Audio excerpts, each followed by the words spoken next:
Hello. How you doing? Glad y'all got here. I know the line's a bit ridiculous, so I'm sure we're gonna have some people filing in later on as the panel goes on. And also, since we're missing the opening ceremonies, welcome to Anime Boston 2016.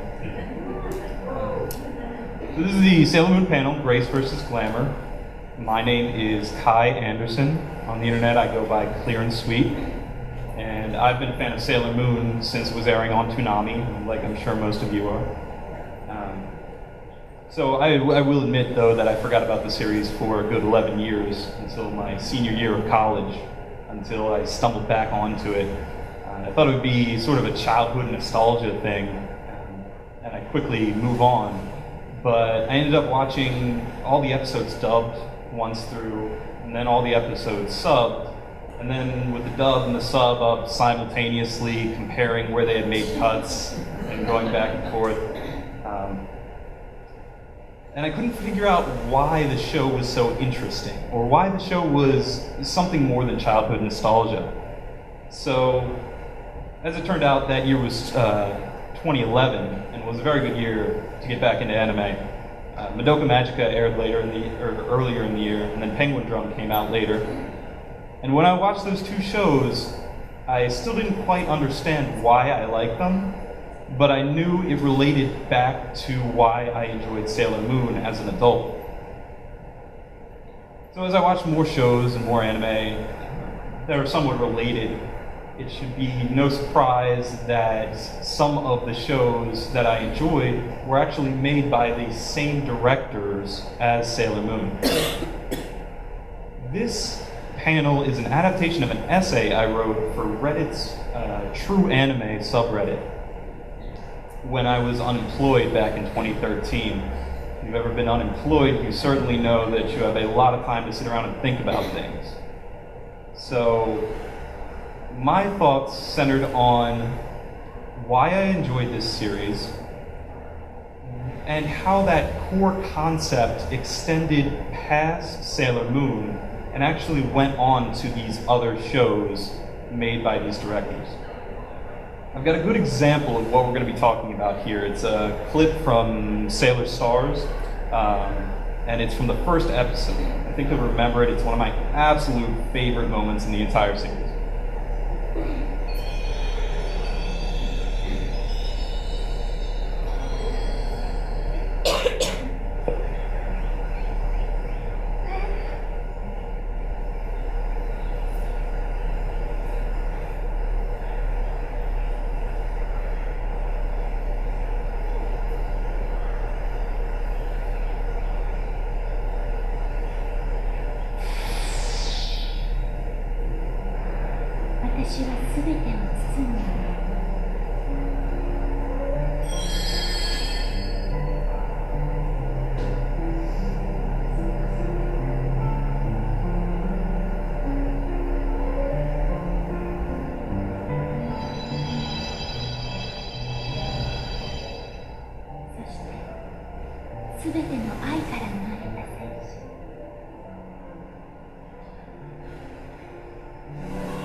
おやおや、今日はずいぶんご機嫌だね。何か楽しい夢でも見たのかな。何の夢だい？お父さんにはわからないことだな。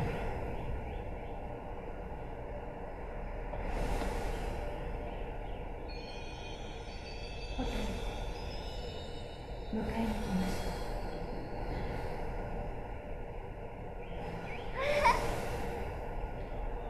So, thinking about that clip, I want to ask you what you thought the tone was. What did that make you feel? Just go ahead and shout it out. What do you feel? Yeah. It's this reintroduction of these characters that you know and love and haven't seen for a season. So you are kind of excited. There's going to be a new adventure there. You know, you have the mystique of her seeing Eternal Sailor Moon. But On the other hand, there's somewhat of a sadness to this short little clip. Right, this young child is ripped from the idyllic situation by her destiny as guardian of the solar system. So that bittersweet back and forth, that is what we're going to be talking about. It's the conflict between grace and glamour. So I'll explain these terms and what I mean by that, and we'll see how they play off each other. And then we're going to go for a little history lesson down the two very famous directors of Sailor Moon and how they use this core conflict to relate in their future works. The first one, and I think it's a bit easier to understand, is what I'm going to term glamour. And this is kind of synonymous with fantasy, with dreams, with everything that calls you to be more than you are. And it's not hard to understand why it's appealing. Why do little girls care about being princesses? Why are stories for young girls always about the royalty? Because it's cool. There's some simple appeal just of being a superhero. And if you're a superhero, that's cool. If you're a princess superhero, that's even cooler. But if you're a princess superhero that falls in love with the tall, dark, and mysterious stranger from your past life, well, that's a glamour overload. So it's no surprise that a show with this subject matter would appeal to its target demographic. Now, Usagi mirrors this desire. She's an average girl, and she's also a notorious daydreamer. And in this way, she's kind of parroting back the desire of the viewer on screen. In the first episode, she literally says it must be nice being Sailor V. And then further on in the beginning of the first series, she has these flashbacks that are just almost irrationally absurd. And she has these desires that she's sort of inviting. She wants everything. She wants miracle romance. She wants action and adventure. And that right there, that is one key component of glamour. The other is that the more meta-narrative function of glamour is that it is a catalyst. It forces the average heroine into this role that she would not ordinarily assume. So it moves the plot forward. It says you have to defend the Earth, or else you'll all die. And to Sailor Moon's credit, the show never lets Usagi forget this. It always forces her to be Sailor Moon, even if she doesn't want to. And the mantle of responsibility that comes along with that, this is one of my favorite examples of that. Even after the bad guys have been defeated and everything's right with the world, Uranus and Neptune will not acknowledge her unless she displays the glamour inherent to the position of Sailor Moon. So when we talk about glamour, we want to think about the transformation sequence, because it really encapsulates everything that glamour is. It happens when the plot is about to be resolved for the episode. It is aesthetically pleasing and a cool thing that young girls can imitate. And it's also when the character stops becoming an average person and then suddenly has a new name and a new outfit and is almost someone else entirely.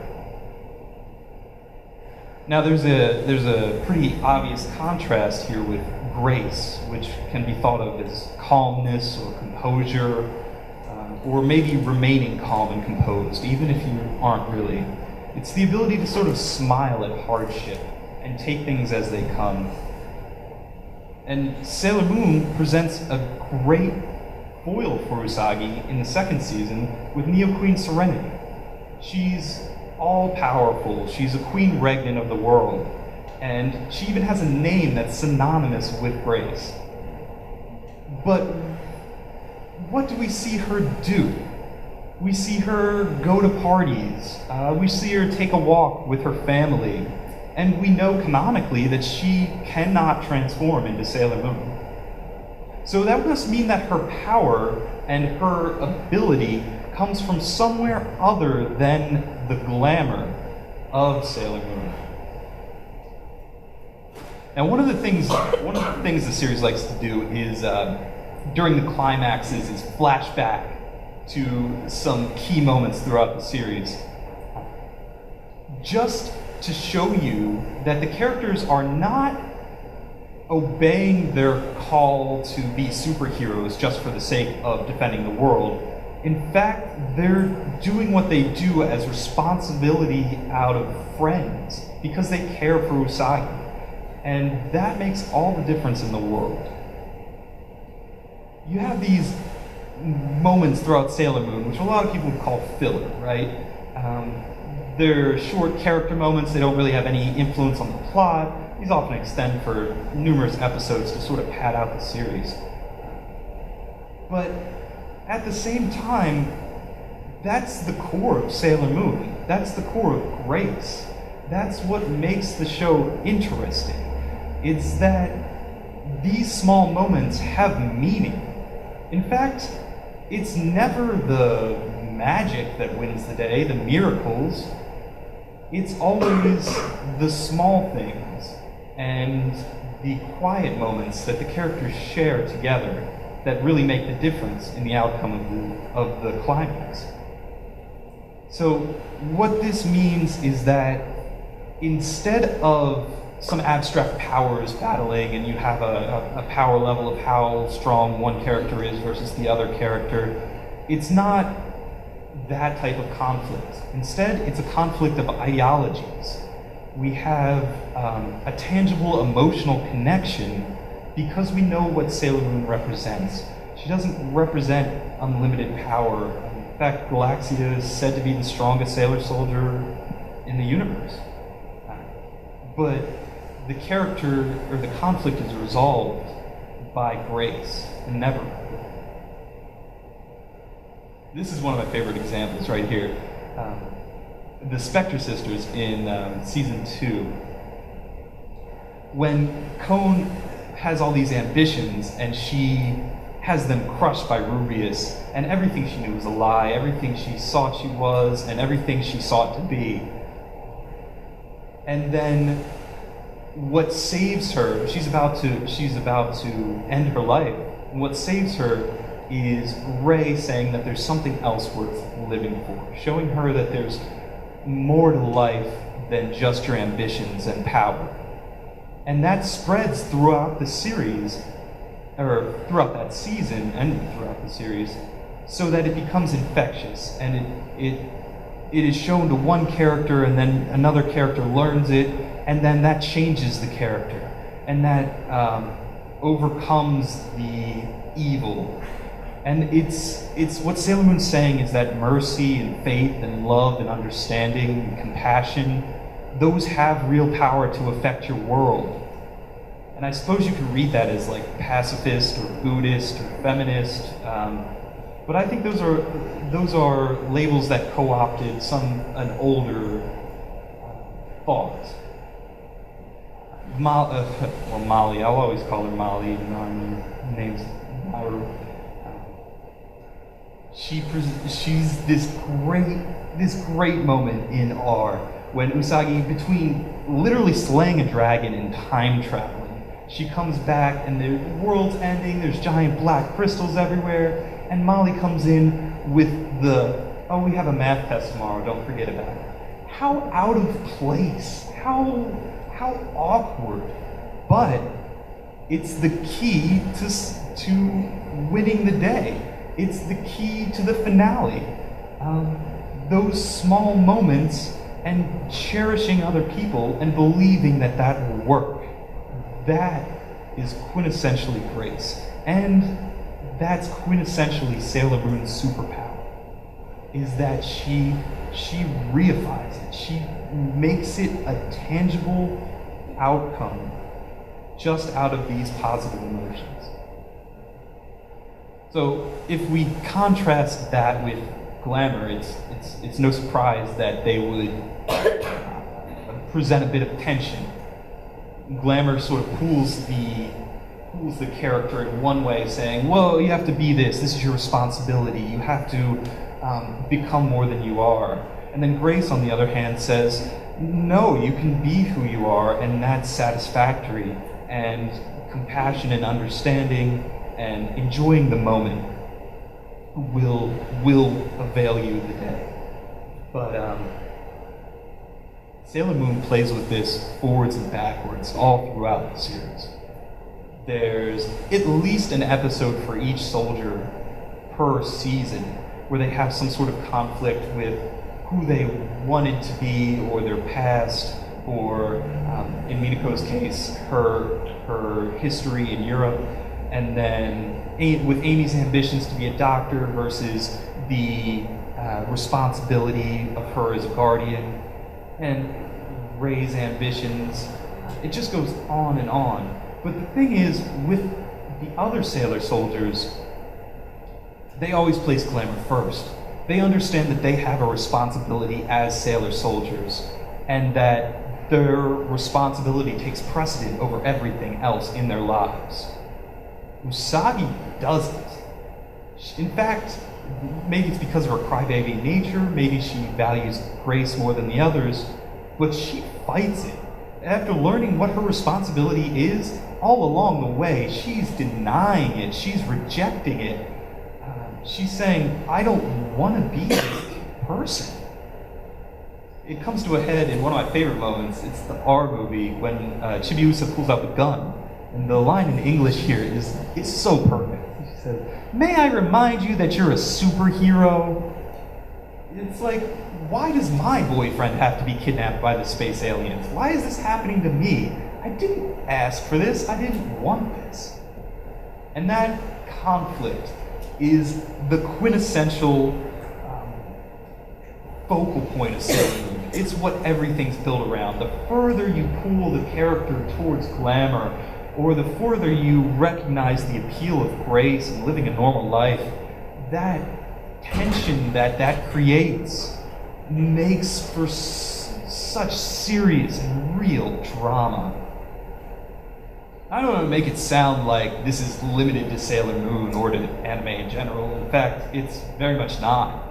You can see it in video games when Bayonetta meets Cereza. It's basically the plot of Our Town. End of Spider-Man 2, really. And you can see it in other places in anime too. Being someone you're not versus accepting who you are, it's kind of an easy way to create a story. So what makes it interesting? What makes this, what makes Sailor Moon's take on it something we should be talking about? Well, we'll have to go back and give you a bit of a history lesson here. So the original anime started broadcasting in 1992, and it had the great fortune to be helmed by two insanely skilled and later prolific directors. The first is Junichi Sato. He was in charge of Sailor Moon throughout all of Season 1 and the Doom Tree arc of Season 2, and he would direct episodes all throughout the series run. He would later go on to create Princess Tutu, Aria, Kaleido Star, Magical Do-Re-Mi, many other stories too. We'll only be talking about Princess Tutu and Aria for the purposes of this presentation. And now, Junichi Sato, if you appreciated the Molly and Nephrite storyline, that was all Junichi Sato. If you love the image of the sailor soldiers being impaled on the crystals in episode 45, again, that was Junichi Sato. If you thought the music matched up nicely to the action in any of the transformation sequences or opening sequences, again, that was one thing he was very adamant about. Or if you thought that the reactions were great, or the levity that comes throughout the series, that was one of the things Junichi Sato added to the series. So this is the man. He's what I like to call the consummate grandfather. He's just cute and likable. His staff talks of him very highly. He often defers his responsibility to give other people the time to shine. And if they have ideas that they'd like to contribute, he'll often give them the chance to go ahead and do that while sort of holding back and saying, well, you should kind of focus your efforts this way. And he's very much aware of everything that he does, and he'll speak about it in interviews. Now, one of the stories I like with him here is that those glasses are not prescription. He doesn't have to wear them. He was told that they make him look more stern and serious, and because nobody really took him as seriously as he would like, he wears them all the time. Now, that contrasts with the second director for Sailor Moon, Kunihiko Ikuhara. He took over for Junichi Sato for the second part of Sailor Moon R throughout all of S and all of Supers. After Supers, he would leave to go on to create Revolutionary Girl Utena on his own dime, and then many years later create Penguindrum and the recent show Lesbian Bearstorm. And if you like the absurdity of Sailor Moon, if you like Luna's Worst Day Ever and the antics with animals, if you enjoyed the Sailor Moon R movie, he wrote the original script for that. He's also credited for making Sailor Moon S very dark, so if you enjoyed that, thank Ikuhara for that. And he's kind of famous in that he's studied a lot by people who are really into anime. He's got a ton of references and influences, and a lot of things that we can point to say, oh, he took that from that, and that's how he did this art style. He's got a very tight art style that you can see across every single thing that he does. And he's very much an auteur. He's very controlling, difficult to work with. And you just look at the pictures. I mean, the edge on this guy. When he came over to Los Angeles for the success of Revolutionary Girl Utena, the people he worked with in the States started calling him Icky. He's also very, very adamant about the death of the author, that he doesn't want to tell you what his work means. You should figure out what it means, and whatever you think is correct. So it seems like I just pulled out aspects of these characters' personalities to make them contrast, but I didn't exaggerate anything. They're complete opposites. And this is just a photo of Ikuhara cosplaying as Sailor Moon. So let's take a look at what Ikuhara did and how he moved on after Sailor Moon, and how he kept the same sort of central theme in a lot of his works, even if he put a spin on it. So he wanted to do the Supers movie with an original script about Uranus and Neptune, but he wasn't allowed to have that creative freedom, so he left. Oh, and this will have spoilers for Revolutionary Girl Utena and Penguindrum and Aria and Princess Tutu. But, I mean, this show's not, these spoilers shouldn't ruin the enjoyment of the show for you. It's more about why do things happen than what happens.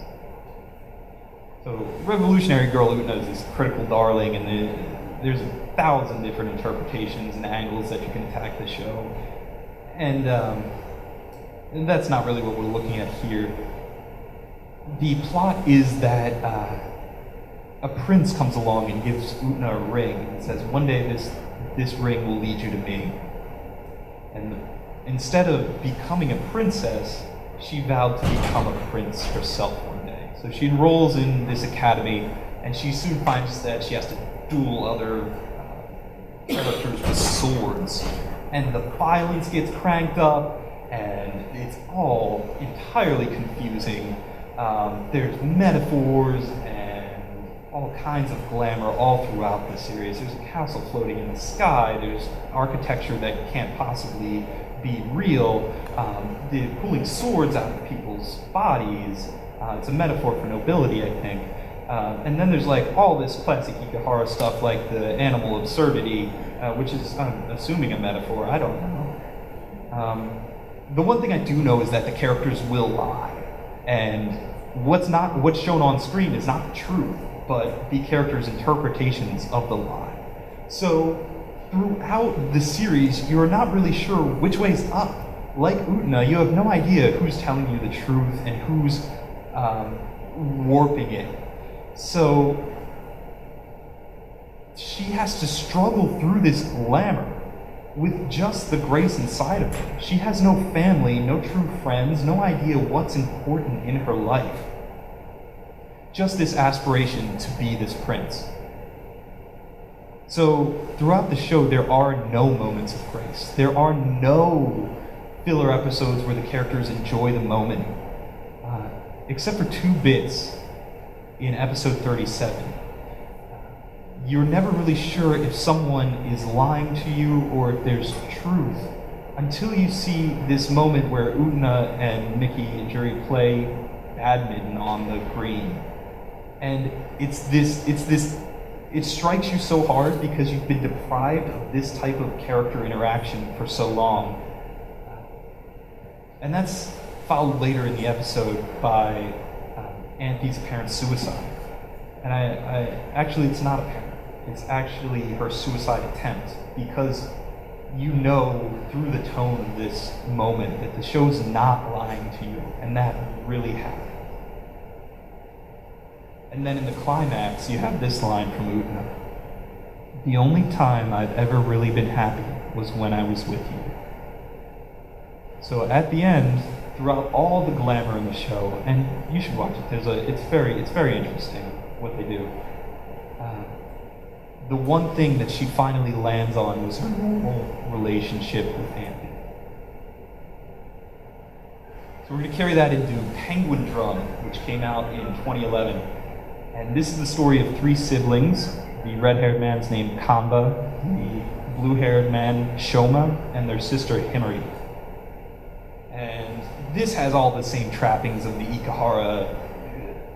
He's got this storybook aesthetic through a lot of things. Again, you're not really sure what's true. It's got this animal absurdity where you're like, oh, okay, I'm not sure what that means. And it's got a bunch of references back to his previous works. And it certainly has grace. But only one character exemplifies grace, that same type of grace that Sailor Moon values and embodies. And that would be Himari. Now, Himari's killed off in the first episode, in the first half of the first episode. She literally dies. That's not a spoiler, it happens in the first 10 minutes. Then she's held hostage. She's revived by this penguin hat, and she has no ability to influence the plot for the rest of the show. So we've got a clip of Penguindrum here for you. And you can see that Himari's grace is overridden by one of the most glamorous transformation sequences ever made in anime.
内臓とかっておかしくね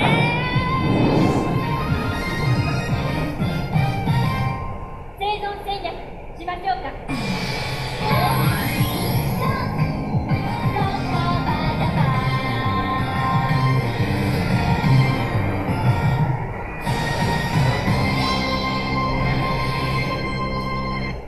Yeah, no, it's a metaphor or something. What it is an attack on Himari's grace. And you can see this again and again. There's even a subplot about her leaving her normal life behind to become an idol. And since she's the only one that really represents the normal everyday life in the show, the show does this wonderful thing where it contrasts the two brothers together. Shoma certainly doesn't represent grace, but he sort of understands the value of that. He says, how are you going to be normal again if we keep playing with these illusions? And he identifies the simple moments as he calls bliss. On the other hand, Kanba delights in the prospect of all the glamour that's thrown out in the show. He says, but then the one who finds the Penguindrum, which is the plot of the show, and saves Himari will be me. Or at least he embraces the glamour. He follows the destiny that's been set out for him. Now, this dynamic is shaken up a bit with the introduction of Ringo. And she starts off so far gone into glamour that it's ridiculous and stupid. She wants this fairy tale romance with her prince.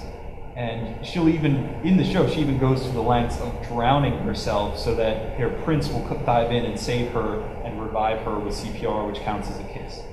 And the show presents that as stupid as it really is. And then, this is much later in the show, but the show does introduce a character who understands the value of grace and has unlimited glamour. But that gets kind of spoilery, so you should watch that and check out the character Momoko. But in the final episode, this isn't a surprise. It's not. If you notice a pattern here, grace reigns. The only reason the characters are able to overcome their destiny and everything that they are called to be is the simple fact that they were together and they appreciated those moments and they understand that that's what's valuable in life. Now, as we said, Ikuhara doesn't like to talk about his shows. He'll often say, well, what do you think? Or something very coy in interviews. But I found this one quote where he speaks honestly about his work. And I want to read it to you because it's one of the most powerful things I've ever seen. It says, I'm not sure if I can portray this very well towards the audience, but through this you may be able to imagine a happy future. Or through this you might be able to go on living happily. Or these are the sorts of things I wish to portray. To put it nicely, this is why Utena is naive and foolish, why she speaks of her prince and the like at her age. To our sensibilities, we think of that as stupid. I want to show that this sensibility of ours that leads us to think of that as stupid is itself absurd. Now, earlier in the quote, he talks about the high rate of suicide in Japan. And certainly this quote can be taken as a defense of innocence. But I like to think of it in the scope of grace and glamour, that even if you can't be a prince or anything more than you are, even if you can't obtain the Penguindrum or become a superhero, that life still is valuable, and there's meaning to going on living. And I think that's the reason why Ikuhara understood what made Sailor Moon powerful, and why he kept this as one of the themes. He wanted to show that grace is really worth living for. Now we're going to contrast this with Junichi Sato, who's a prolific director with a long career. Now these works that he's done do have varying quality due to his tendency to let others shine. So if the character design on some of them look off or something, then that was most likely the result of his tendency to help others. But all of them explore the concepts of grace and glamour, and two are especially relevant. The first is Princess Tutu. This is an early 2000s show, and it's about a storyteller who died, and his last story is unfinished. The main character is a duck, and her name is Duck, and she becomes a human who does ballet, and then she also makes a deal with the storyteller in the story to become Princess Tutu. And it's all for the purposes of obtaining her prince once again, and being with her prince. So she, much like Usagi, she invites the glamour into this series. She wishes it upon herself. The thing about Princess Tutu is it's really the opposite of Revolutionary Girl Utena. It's absolutely easy to understand for small children. There's very little metaphor or anything along those lines that would just confuse people. And all the conflicts are resolved by talking out. There's no violence at all. But there is the conflict between grace and glamour. Let me show you this. This is an early episode of Princess Tutu where Duck realizes being Princess Tutu doesn't really amount to all that much.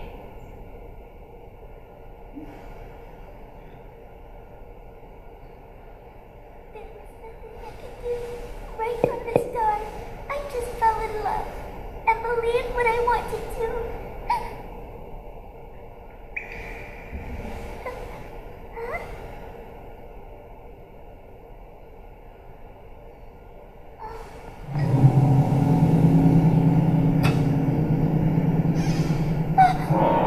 Long time no see, little duck.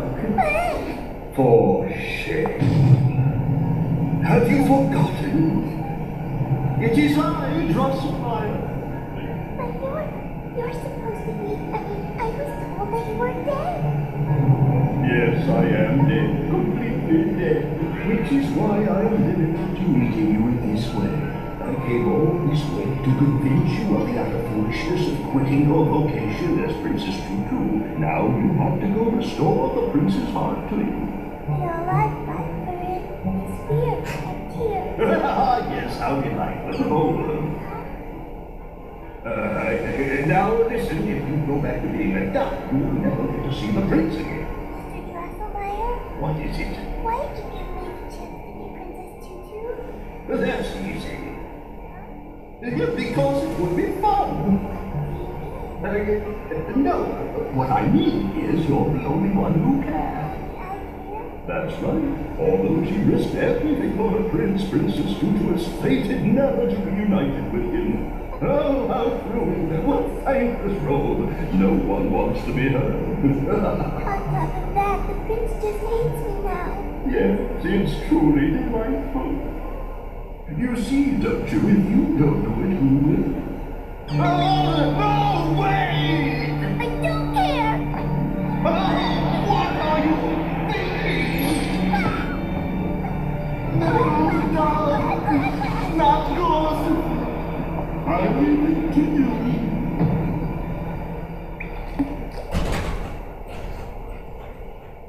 So, while Ikuhara's works put glamour front and center, Junichi Sato bears none of the same respect. He literally has his character throw away glamour when she realizes the price she paid for it. Now, Princess Tutu does some other cool things as well. Throughout its run, it creates Rue as a secondary heroine to the show, and she sort of has the same desire to be with the prince. And she, again, realizes the value of grace and being together with someone. But she abandons her glamour and her destiny to be with her prince. And in that way, I think her story is also a triumph of grace. That she has a call and an ambition and a destiny that she completely rejects. in order to focus on what's important to her. And that's the final shot of the show. It's actually not that much of a spoiler. Grace wins again. Moving on. Aria. This is a wonderful show. It is about gondoliers on a terraformed Mars who do nothing notable throughout the run of the series. They row their gondolas around Mars and have simple little moments. It's a slice of life show. It's very calm. It's the type of show that when a character sings, the show will stop and watch her sing and follow along with her.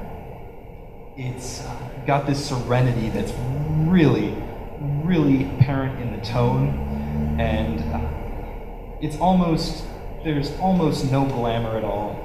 And Junichi Sato does a lot of things like the introduction of the Aria faces, where it's easy to relate to the characters because they have these cute little tactics, much like what he did in Sailor Moon with the levity. And it's basically can be thought of as Sailor Moon without any of the plot and all of the filler. For example, this one episode, the character burns her hair on a stove, and the rest of the episode is her just being upset about it, and her friends trying to give her a new hairstyle that makes it work, and that's it. That's what all the story is. There is some fantasy to the show, but it is not glamour. It makes new opportunities for the characters to value these small moments. With the introduction of Katsip and Time Traveling Bridge is one episode, that the difference here is that the fantasy is not plot, it is not glamour. The only plot, the only direction the series holds is these three characters want to become primas, which is the highest level of gondolier. And in doing that, since there's no glamour in the show, there's no mystery. They know how to do it. And here's a clip where they learn exactly what they need to know. アクアに来てからこんな星降る夜空を見たの初めてです。ネオベネチアの街だから夜でも街灯で明るいし、星の瞬きってまるで星たちがおしゃべりしてるみたいに見える。空の色が毎日違うように、この星空は今日しか見られない。一度きりの宝物。恥ずかしいって禁止。さっきのでっかい宇宙です。ちょっと恥ずかしかったですね。でっかいお世話です。大体私たちは何のためにここに来たのよ。グラマー、お願いがあります。はい。どうか私たちが立派なプリマになれるよう、グラマの貴重な助言をお与えください。あなたたちから見て、アリシアはどう？軽やかな火事さばき、変幻自在な操船術。本当に何から何まで超一流な東大随一のウンディーナだと思います。と、グランマの一番弟子として血の滲むような努力を重ねたから、アリシアさんはアクアのウンディーナの一番の星になれたんですよね。確かに指導はしたけれど、あの子が今日の地位を築けた理由は別にあるわね。あの子は何でも楽しんでしまう名人なのよ。そう。たったのそれだけなんですか？そう、たったのそれだけ。でもそれだけじゃ苦しい時や悲しい時はどうすれば？そうね。そんなものはより人生を楽しむための隠し味だと思えばいいんじゃない？自分の中で変えてしまえばいいのよ。何でも楽しんでしまいなさいな。とっても素敵なことなのよ。日々を生きているっていうことは。頑張っている自分を素直に褒めてあげて、見るもの、聞くもの、触れるもの、この世界がくれるすべてのものを楽しむことができれば、このアクアであまた輝くウンディーネの一番の星になることも夢じゃないわ。とっても簡単なことなのに、みんな忘れがちなのね。すべてのものを楽しむ。あなたたちゴンドラを漕ぐのは楽しい？はい。それなら私が教えることは何にもないわ。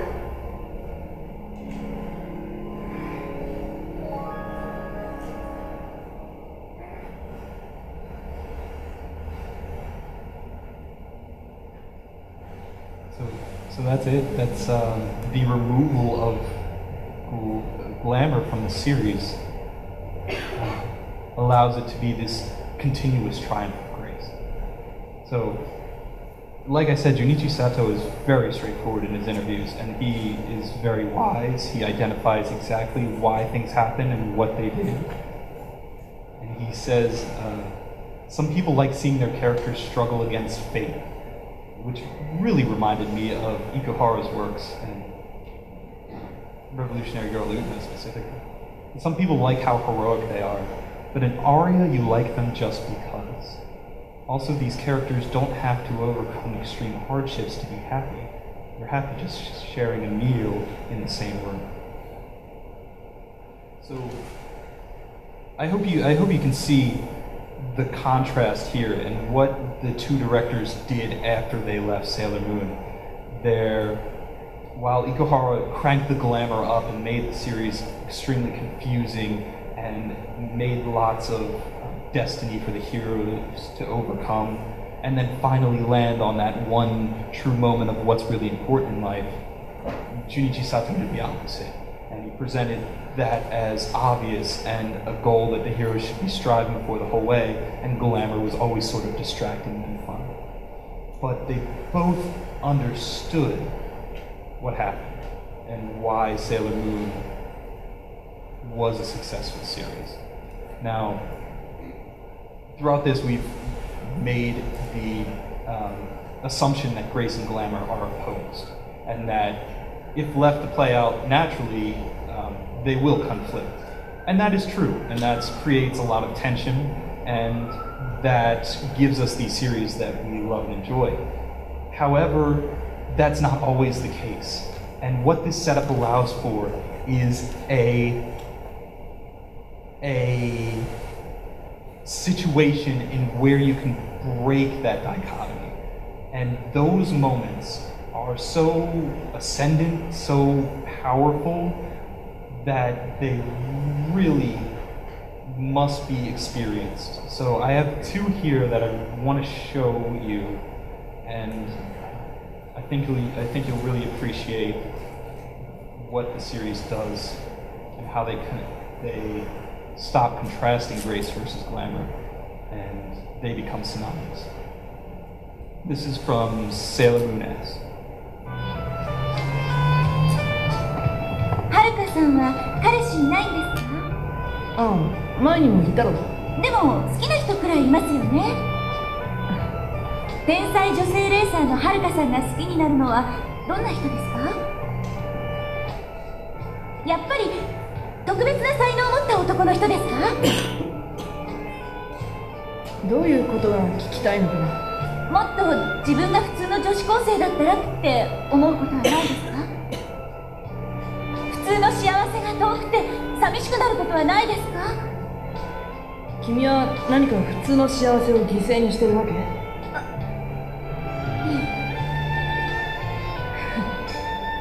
そうだな。普通の幸せっていうのはちょっとピンとこないけど、ただ僕は今の自分が普通じゃないとは思ってないぜ。今の自分が一番自分らしい、そう思ってるさ。モータースポーツを好きになった天皇はるかはどうあがいたって結局こういう風にしか生きられない。普通の幸せより僕にはもっと大切なことがあるってことかな。もっと大切なこと。It's when who you want to be is exactly who you are. Another example we have here is from the Adolescence of Utena, the movie for Revolutionary Girl Utena. And it's when being together with someone and the grace of the situation creates its own glory. And that's just as magical.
There you have it. That's why Sailor Moon was a resonant series to me as an adult. And I highly recommend that you go watch all these shows if you haven't already, along with Madoka Magica, because it touches on the same things. So thank you very much for your attendance and your attention.